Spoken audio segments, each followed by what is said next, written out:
একটা কোনো গল্প শেয়ার করা যাবে যেটা আমরা তো শুধু অভিনেতা ভানুর সঙ্গে আমাদের পরিচয়, শিল্পী ভানুর সঙ্গে আমাদের পরিচয়, কিন্তু তার একটা পারিবারিক জীবন ছিল, যে জীবনটা তিনি পরিবার নিয়ে থাকতেন।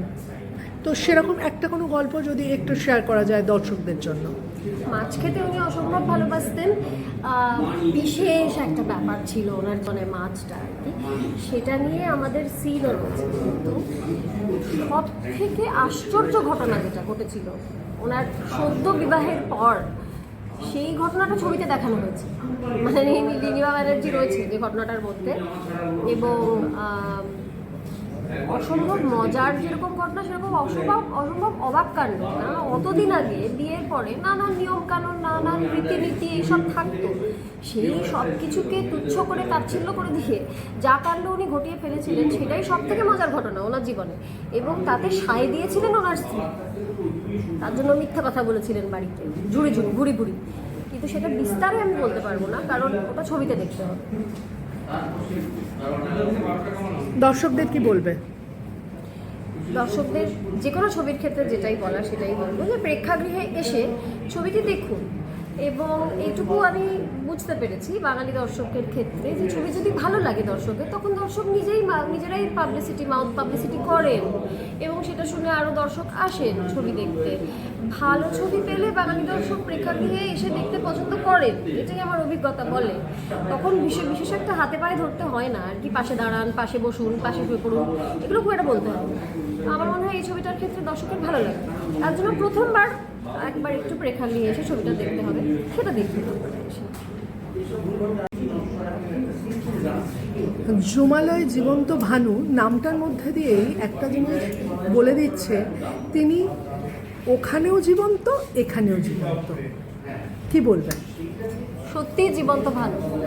আমি যখন প্রথম পোস্টার দেখেছিলাম তখন আমি জানতাম না যে আমি এই ছবিটা করব। আমি তো হঠাৎ করে ভেবেছি ভানু ব্যানার্জির ছবি দেখছি।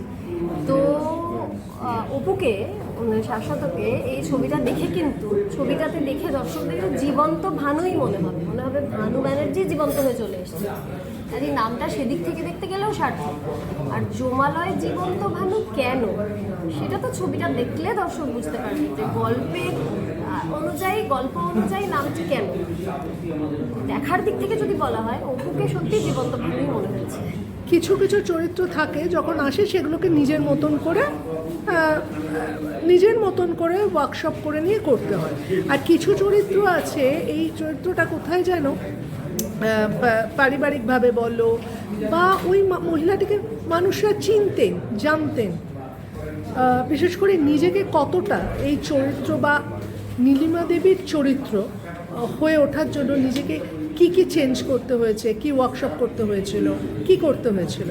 এক হচ্ছে নীলিমা ব্যানার্জিকে আপামর জনগণের কথা যদি বলি, তারা ভানু ব্যানার্জির মতো অভিনয়ে যেহেতু প্রচুর দেখেননি, সেহেতু দেখার দিক থেকে যে প্রচুর চেনেন তা না। কিন্তু তিনি ওই সময়কার অসম্ভব নাম করা একজন গায়িকা ছিলেন, উনি একজন স্টার সিঙ্গার ছিলেন। মানে যখন ওনাদের বিয়ে হয় আমি শুনেছি উনি অনেক বড় স্টার ছিলেন। আচ্ছা, ওনার স্বামীর চেয়ে অনেক বড় স্টার শুরুতে ছিলেন উনি ছিলেন, এবং ভীষণ সাপোর্ট করেছিলেন ভানু ব্যানার্জিকে অভিনয়ে যাতে উনি পার্সু করতে পারেন। সেটা তো আমার যে পোর্শনটা নীলিমা ব্যানার্জির দেখানো হয়েছে ছবিতে, বিয়ের একেবারে সদ্য বিবাহের পরের একটা পোর্শন, সেটা দেখেই বোঝা যাবে যে ওই সময় কতটা শৈল্পিক মনটা স্ট্রং হলে একটা মানুষের ওইভাবে সাপোর্ট করতে পারে স্বামীকে ওই সময় অভিনয়টা পার্সু করার জন্য। আমি ওনার ভানু ব্যানার্জির কন্যার কাছ থেকে, মানে বাসবী মাসি বা ঘুঁটি মাসি বলে আমি ডাকি, ওনার কাছ থেকে আমি গল্প শুনেছি প্রচুর। উনি আমাকে কথা বলে দেখিয়েও দিয়েছেন যে ওনার মা কীভাবে কথা বলতেন। ওনার মায়ের মুখে মুচকি হাসি থাকলেও চোখটা খুব দৃঢ়তা ছিল ওনার চোখে, উনি মানুষটাই খুব দৃঢ় ছিলেন।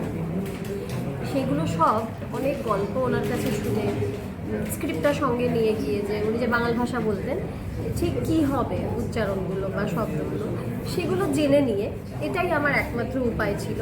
আর সাজগোজটা তো ছবি, ওনার ছবি আছে, সেই ছবি দেখে উনি যেমন করে সিঁদুরটা পরতেন, সিঁদুরের টিপটা করতেন, তেমন করে সাজগোজটা করা হয়েছে। এইভাবেই চরিত্রটাকে কনসিভ করা হয়েছে। তবে সবথেকে বড় পাওনা হচ্ছে যে এটা করতে গিয়ে যতটা গল্প হয়েছে আমার পুঁজিবাসীর সঙ্গে, যা কিছু জানতে পেরেছি, অনেক ওনাদের পারিবারিক গল্প, সেটা আমার মনে হয় সব থেকে বড় পাওনা ছবিটা করা।